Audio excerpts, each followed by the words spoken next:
I am your host, Kayla James. We have Jaionah Williams, who is the CEO, owner, and creative for Jaidoll Warehouse, which is her fashion line. And she is going to have a fashion show or be participating in a fashion show in a couple of weeks. So we wanted to bring her on to learn about her creative experience, how she got started, and tell us a little bit about yourself. Well, my name is Jaionah. I have been, Jaidoll Warehouse has been its own business and entity for about a year and a half now. So that's really exciting. I have been sewing since 2021, hardcore sewing. But I didn't start off sewing clothes. That's the funny part. I started off sewing wigs. Really? I don't know why that was my starter. I was like, you know what? I see everybody else doing it. And I was like, you can make money sewing wigs together. And so that was my goal, my plan at first. But I ended up being the person wearing the wigs all the time. I got really attached to them and was like, oh my gosh, I love that I'm switching up my look. I can do this, I can do that. And so I never really sold any wigs. I was just like, pity. Wow, Jay, you really missed out on a bag with that one. But it was just a fun way for me to start off that creative expression with my own look and everything. It's been quite a journey for that, for myself. I have been always in preparatory schools, always had to wear a uniform. So it's always been khaki pants, polo t-shirts, Oxford shirts, dress shoes, all of that. So I never really got to play with colors, different textures and things like that. So I started off with hair, making my own wigs and experimenting with my look that way, different colors, length, styles. And then I was like, you know what? How about I sew clothes? Because I like cutting up my clothes. That was my thing as a kid. I was just like, you know what, Mom? I'm cutting the sleeves off. I'm cutting something in the back, cutting up the sides and tying. That was definitely the thing that I was always doing. So doing minor alterations for myself as a kid and also doing alterations for my little doll clothes. And then I finally was like, you know what, let me figure out how to sew. And so I started experimenting in 2023 before the start of Jaidoll Warehouse. And I was just throwing things together, cutting up old clothes that I knew that I wasn't going to wear. And I started off with a pleated skirt. And I had this dress that I wore to a concert and cropped it and made it into this bell sleeve top. And that was my thing. I was making bell sleeved everything. I had a dress too with detachable sleeves, the bell sleeve. And that segues into, I focus a lot on the 70s aesthetic with flare pants, funky patterns. And Motown is also a really big kind of era that I focus on specifically. And I don't know, it's just really fun, really expressive, but it's also technically clean as far as the sewing, the pleating and things goes, how it's like a tailor-made fit, all of that. So let's go back to the beginning when you were a little girl. So I remember when I was reading up on you, I noticed that you said you used to cut up your clothes for your baby dolls. So what do you feel like triggered that? Were you observing someone or what was the inspiration for you to begin to feel comfortable or confident to start to do that with your dolls? I think most of the clothing was, I don't want to say boring because, again, I wasn't experimenting a lot with my own personal style, even as a little kid. It was very much what my mom envisioned for me is what I wore. I was a mini me of her, kind of her look, her aesthetic. But my great aunt Deborah, she was really into knitting and she always would watch different shows on Oxygen and different things like that. And some of them were fashion based, the styling. I think it was like Jeannie Mai and then Project Runway and things like that. So I really honed into that. And I was like, you know what? I think that's pretty interesting. So especially in Project Runway in the earlier seasons, they did a lot of experimentation with household items. Or I remember someone doing a dress with trash bags and things like that. So I'm like, you know what, I can do that too. I got random stuff just around and my aunt had bought me an American Girl doll. So she was big enough to make different clothes for and me to really play with it. And then it just became a whole thing. I started doing her hair and little mini fashion shows and things like that. But then my mom is a lot of the reason why I delved into the fashion world. She's not really a designer per se. I think that she would fall more so, if I had to categorize her, more of like a stylist. She is really good at styling people. When I was younger, she got a job just based off of being in the store with my granny and helping her pick out her clothes. They were like, you want a job? We're hiring. And my mom's like, what? I don't know. But she tried it. She did it. She loved it. I know it's something that she does now. Mm-hmm. We style each other. She styles her really friends. Nice. Mm-hmm. So it's different now too, because now she's like, Jay, I like the style that you're dipping into. It's kind of cool. And she's more open to me being like, well, hey, Mom, why don't you try this? Or what do you think about this? Would you wear it for yourself? Do you want me to do a little something to it so that it's more you? And so I think that's fun because she sparked it, and then I've taken it to a different, or I've created my own lane from her having sparked that interest in me, and just sharing it with her and letting her see what her influence has done for me and let it grow. So how does that feel to have someone that's so close to you, your mom, give you that level of encouragement and support to really invest in your craft? Because what's really interesting about what I'm hearing you do is that she gave you a lot of creative freedom and also probably supplied you with the tools to be able to manipulate those outfits for your dolls. So from an emotional or mental standpoint, how does that feel as experiencing that with your mom? It feels really good, especially we didn't always have the greatest relationship. So this has definitely been a way for us to bond and make up for that lost time. Because when I tell you shopping with her growing up, she'd probably say the same thing too. We would be like this in the dressing room or on the floor. No, I don't want it. She's like, but you got to. That's just it's how it's gonna work. That works for you. I know I've tried stuff on. What you want is not gonna look good. And so it was interesting to see how just from us butting heads and just not getting along in the dressing room, in the shopping department, anywhere, clothing, she still sparked the interest. She still kept the interest. She still allowed for me to do a little bit, but still within this box that she's put. You know what? I've spread it out just a little bit so you can move around, but essentially this is what you have to follow. Something within these guidelines, please. That's all I'm asking. I can do that, not too much.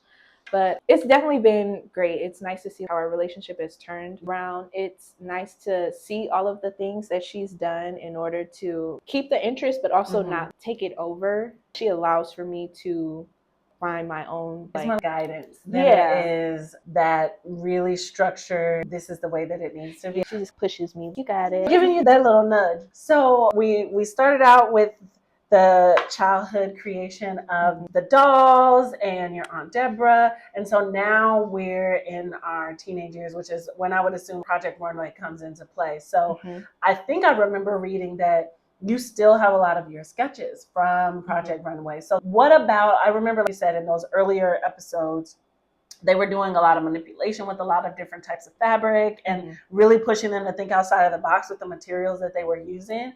So what about what you were witnessing within Project Runway was captivating to you at that time?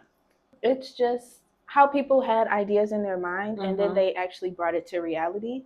That was something that, I don't know, just seemed to be really different because a lot of people like me growing up, I didn't see a lot of creative fields. I seen more of the realistic. I'm going to school to be a teacher. I'm a social worker.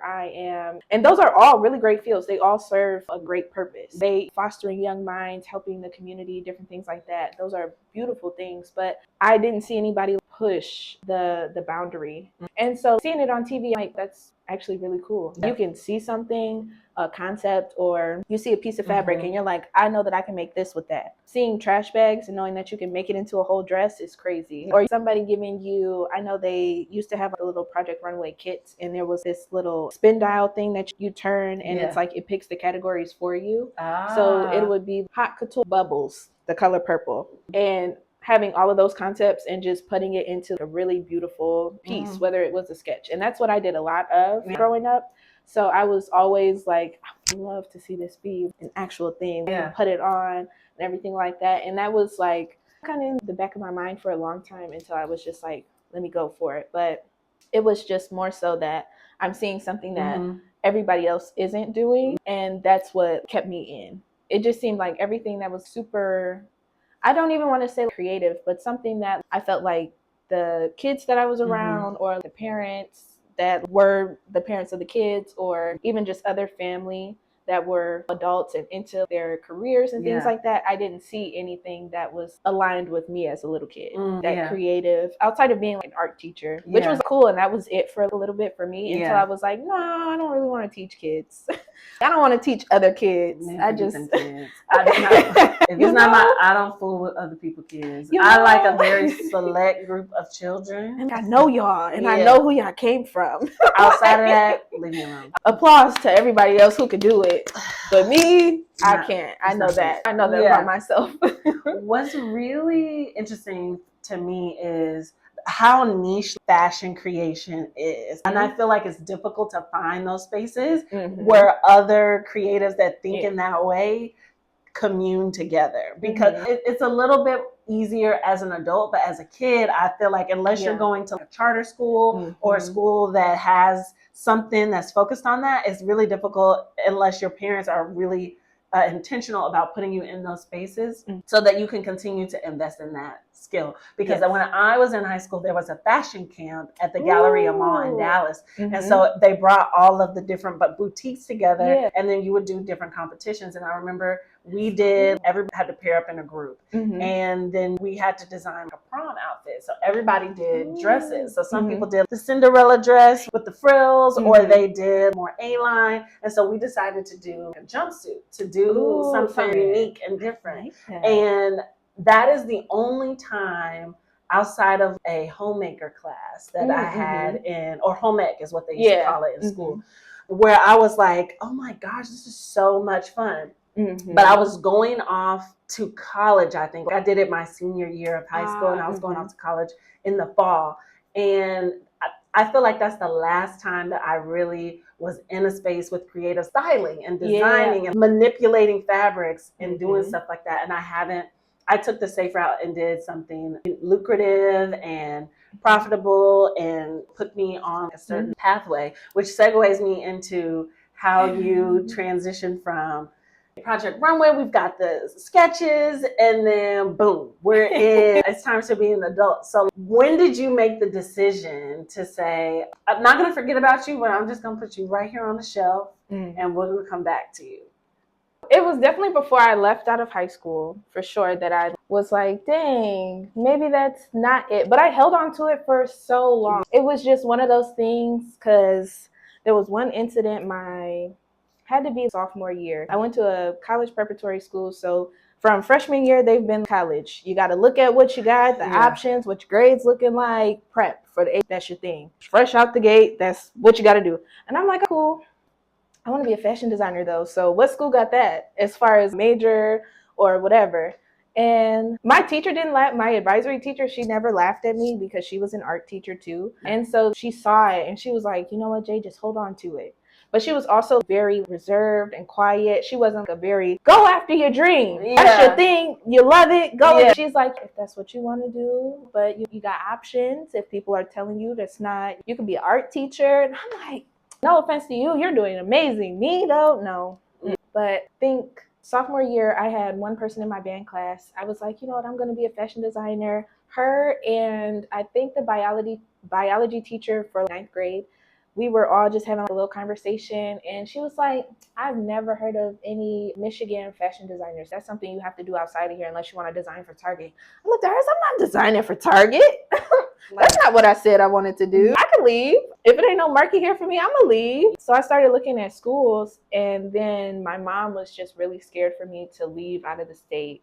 She was like, New York? She said, daughter, how about we find something a little bit closer? How about here in Michigan, you find something? So I started looking, and a lot of schools don't necessarily have like major on it. You have like class. That's it. Like elective. Like this is something. That's all we got for you. So I was like, okay, cool. I'm not really, I still wanted to get like full college experience because I think I considered like College of Creative Studies too. But I was like, is that going to be like to assume an art school is, typical art school that they portray on TV and things like that? Yeah. I'm like, I kind of the whole experience. I do want to go to a football game. I want to live in a dorm. But could be me just not knowing all of what they offered. Yeah. I could have did my own research, but I didn't do my research, and that's my bad. But I ended up going to Western for fine arts because in the last semester, I already applied and I got accepted into Western. Their art school is a separate application process. And my art teacher was like, just do it. Because I was in AP Studio Art. And she saw that I was contemplating between like into what I really enjoy doing in school versus like what everybody thinks I should do. Yeah. She was like, just go for it. Like, you have all of these projects. I'll help you put your portfolio together. And so she was the one to keep the hope alive long enough for me to still pursue like creative major. Yeah. I feel that I had got so like, I was just listening to everybody around me and not realizing that we just are not the same. You don't want to do the same things that I want to do. Yeah. Not what your end goal is. So it's gonna sound crazy to you. Yeah. You want to go to school for something different. You have a completely different life path. And I wish I would have listened to your me. Yeah, don't listen to them. They don't know the vision. It's okay. I just listened to everybody and leaned into it. But I also like psychology. Like, I took studio art, but also AP psychology I think my senior year, either my junior or senior year. And that was like, okay, I can kind of these two together and I can do like therapy. Didn't even do the art therapy track once I got to school. So it was like, okay, I don't know. I feel like when people study psychology, it makes them so much more rational about just life in general, because you analyze all the different elements of human behavior, and then you do that.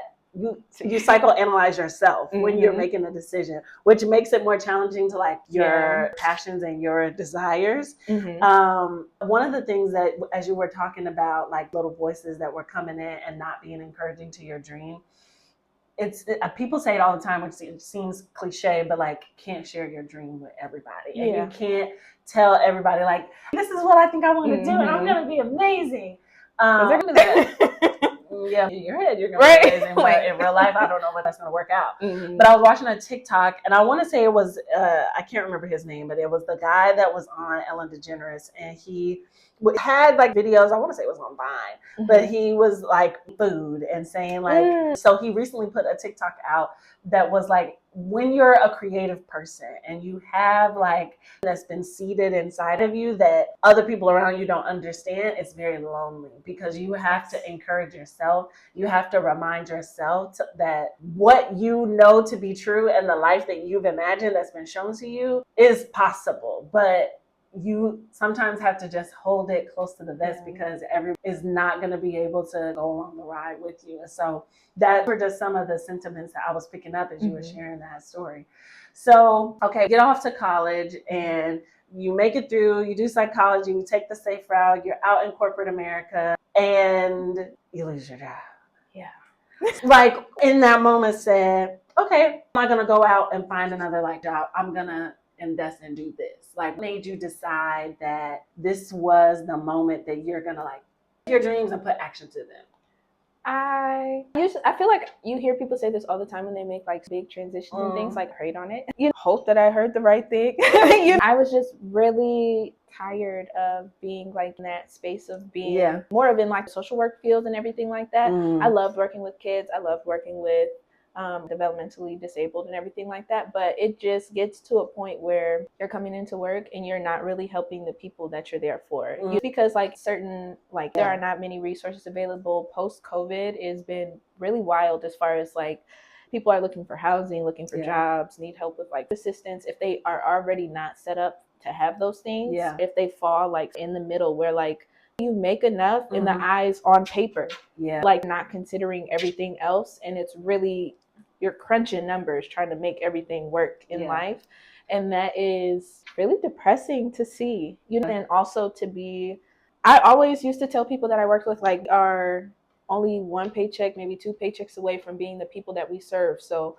you should really watch how you like treat and act about them, even in their absence. I used to hate being around people and they would like coworkers and they're like people like charity cases, and it's like, no, they just fell on hard times, and we're supposed to like them back up so that they can the best that they can be. We're not really supposed to be the ones like on them, like lo and behold, it could be you say that they don't want you here anymore. You're out of luck unless you got something, or not everybody knows people. And so that just got to be a lot. I've worked in like protective services. I was in Arizona doing that though, so it was like different than like up here. And I was like, whoo, me and my little baby, no, I can't even be here in this space. You guys are making me nervous. And some of y'all got kids too. I don't know. I was like, let me get out of here before I'm just like, all of you guys come home with me. This is just gonna be the safe space. I don't know what else anybody else can offer. I got to take all the kids in. We got food at home. We can have fun. We can, I don't know, we'll figure it out. Yeah. But it just got to be, it was pulling too much in my heartstrings. Yeah. I was like, I have to make a change. Yeah. But if I'm gonna make a change, it has to be something that I have to go all in for, that I have to like, that I didn't want to just say like, yeah, you're just gonna find another job and be like the same cycle. And then when I prayed on it, it was like, well, you have all of these skills. My granny's been saying the same thing to me. She's like, granddaughter, you got this sewing machine. At the very least, make you and your baby some clothes. Do something with it. She like bought it. Like, it's just sitting there collecting dust. What are you doing? Because I wasn't sewing like often as I am now. And so she's just like, dude, every time I got on the phone with her, she's like, just do it. Just one yes. That's it. And I'm like, Granny, I don't know. I don't. And then I made a dress, and she like me through the whole process. I was making videos. I was sending them to her. I was like on the phone with her, like, look at me, we chit chatting. I'm just zooming little machine. And she's like, you know what? That's what I want to see. And I think that also made me feel like I made the right decision. And it also afforded me like freedom to be at home with my daughter. And that was something that I was like, ooh, I know y'all paying good, but I'm missing out on. I gotta dance. What are y'all? I need to be where, what, why? I gotta pick my baby up from school. I want to do this. She want to go to the park. Yeah. Want me to be here till it's dark. She want to play outside. We can't play outside in the dark. Not here. Not. Yeah. But yes, it was just like one of those things where I evaluated like all of it was affecting me. Like I showed up as a mom, how I showed up for myself. Like I really want to be in those spaces. I really want to fight with people. Like it's not even like clients that I would work with. It's more so like agency that you work with, like coworkers, higher ups. Like would be what would make me not want to come back. Yeah. I've been listening to you kind of about this journey. It's taken me to Jaidoll Warehouse. And so in my mind, it's almost like, okay, you started out with these dolls and then you with these sketches, or it graduated to these sketches, and then you have a little girl of your own. And then, okay, about the dolls, thinking about like a real life human doll that you can dress up and put your clothes. Like, what was the inspiration for you to come up with the name of your business? That's actually really funny. It wasn't like a lot of thought. Doll was my I first made my Instagram. Like I was 14, 15, and I was like, I'm trying to think, how did I come up with it? Oh, it was this model that was on I don't even know if she's still like, but she was just like colorful, very vibrant, and her name was Jaidoll. And it was very fitting, like reminded me of like porcelain doll. Like she was just very, I don't know, like Barbie, very much so. And then I was like, you know what? Let me figure out what I can do with that. And so I like in my mind, I'm like, I need something catchy. I need something. So my 14-year-old mind is just like, you know what? Jaidoll. Everybody calls me Jay. I'm just gonna take the doll. Boom. And I didn't even think about like cash doll or like that around the time. I was just like, yeah, it works. And so it just stayed for a really long time. And I switched my tag probably like of last year to Jada Taylor, because I'm like, I need a different name so that it's not. So I need something that's a little more like, because I'm like, Jaidoll, everybody knows that. And then it's like, I had a conversation with my godmom. She's like, he's adding doll on the end of everything. And I'm like, dang, godmom, don't say that. Like, you making it seem like it's not that original. But it was so and I was like, you know what? I'm not going. So I switched it. And then I just kind of the Jaidoll Warehouse part, because I've seen people do like, which is French, and I think it's the same for warehouse or like house type of thing. So I was just like, not just do like real standard what it is, instead of like really cute French name, just boom, Jaidoll Warehouse. And it also doubles as my initials, W, Jaionah Williams. So I was like, if I drop the Jaidoll Warehouse and just do JDW, that's also like really fashion-esque type of, it's real like simple, and it's like also it's all encompassing, and I feel like it also can grow with you as you expand and visualize what your brand is. So tell us about the brand itself. Like, what is it and what do you hope that it becomes and is for you? Today it is more so like designing and doing alterations. I am getting into doing like shells, which are really fun. It definitely puts my like visions to the test. And like frame or not time frames, but like time. I'm able to see like I can create in a short period of time, or even if I have like an extended period of time, what I can crank out. Yeah. I envision for it. So right now it's more, I would say, like based. Okay. I do like and everything like that. It's not as much of the focal point as I would love for it to be. Okay. Like dabbled more in the like and being more of like wear and things like that.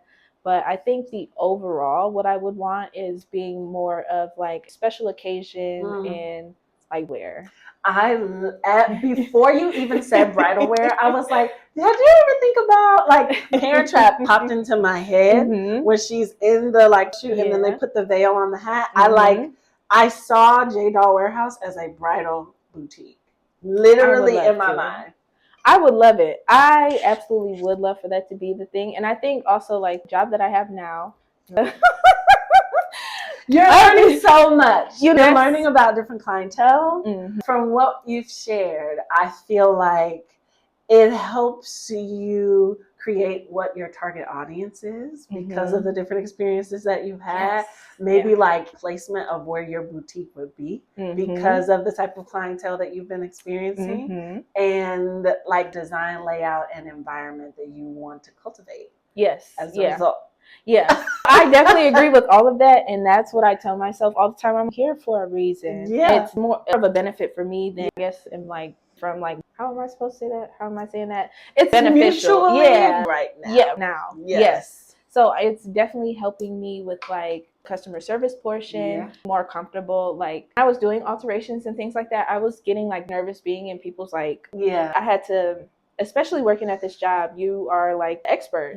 Like supposed to be making you comfortable, but also me being comfortable with being close to you is going to make it more comfortable. I'm like rigid and I'm like, oh, sorry, I gotta like, you're going to be more uncomfortable with, why are you that close with pins? And it feels like you don't know what you're doing. It definitely has like me refine like of the little things that I want to make sure that are like here. As far as like how I present myself, how I interact with customers, how I am, like I feel like sometimes it can get lost that you are supposed to like care of the customer, you are supposed to be, and things like that. And so being at the job that I am at, seeing the things that happen and how like taken care of, it definitely fuels I would want to do in that situation, or if I would take certain practice or policy that they have and kind of get so that it's mine, then use it. A lot of different things are just kind of, I know what I would do in a situation like this. I know how I can better handle a situation. I feel like I've been placed there. Has their own path. I didn't have a traditional or formal training in a lot of the different things that I've done, like, but like in that space definitely fuels me wanting to learn more. And then it also is giving me like of the knowledge of like things that some might not consider or like informal training and then have to apply it versus me seeing it applied and then okay, I don't really like how that is. Let me always better in practice to me. Like you can always learn it in a class, and it does help, and not to away from that experience. But when you're doing it live in action, there's just so many more different variables that you apply to a situation when you're doing it like that. So is next for you? Like what should we expect? More shows. Definitely be in more shows. I think how I present in the shows is gonna change over time. I think that I might for more of, instead of like, I might go for more of like high-end fashion, more like fashion that you would think like that haute couture, things that you wouldn't wear on like the streets. You're not going to Walmart in like elaborate gown or anything like that. You may never know. Whatever the vibe is for the day. People do lots of things. It just, but like I think that I want to get more creative in like designs and definitely like my technicalities of like more technical with like different details, getting more just like now different machines and things like that, because some do like things, so just how that affects what the design will look like and how it's made, like, and everything like that. So excited. Well, I'm so glad that you came today and spent some time on the show. Tell us how we can connect with you on social media. So I feel like I haven't been looking at the camera the whole time. That's the perfect. Oh, okay. I was about to go like me on TikTok and Instagram at the letter J-D-A Taylor Taillor. It's a good way to connect with me. Also, Jaidoll Warehouse is my page. Pretty active on both. As far as like if you were to send a DM or anything, I think I'm kind of prompt with answering back, or at least answering within the same day for sure. 24-hour response for sure. Then I also have a website, which is jaidollwarehouse.com too, and that's finally live. So you can connect with me there and see the different projects that I've done and the different shows that I'll be in or different events that I'll be at. And yeah, we're so happy. Please go and follow her on all of the social media pages, and we encourage you to participate in the show that's happening on July the 18th. What is that? Yep, so it's the fest with Phantasma Market, and so they are based in Southwest Detroit, and I've worked with them before. I've the Detroit Day of Fashion. They are a really great bunch. It's a nice Phantasma Market is a nice place to be at, cafe.